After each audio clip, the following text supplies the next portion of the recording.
Magandang araw sa inyo mga kabayan. Ngayong araw nga ay ako ito si Kaimanggi TV ay biglang napatigil. So sa mga nagtatanong kung ba't nga ba ako napatigil sa dami ng mga ibon na yan, ay dahil dyan sa ibon na may stripes na yan na parang zebra sa likod. So konting kalaman muna tayo ngayong araw mga Kaimanggi.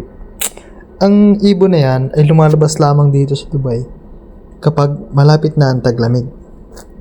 So yung ibon na yan, yung isa sa magandang ibon at isa rin sa mga nagbibigay hudyat na malapit na ang season ng taglamig.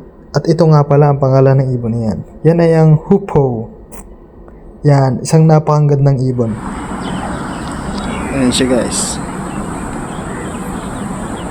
At kung may tatanong nyo naman kung nasaan sila bago ang taglamig dahil sa mas mahabang season ng summer ay hindi ko rin alam kung nasaan sila nagtatago. Pero ayan, yung kuha ko na kanina. Talagang ako'y nabighani sa kanyang kagandahan. Papakita lang siya.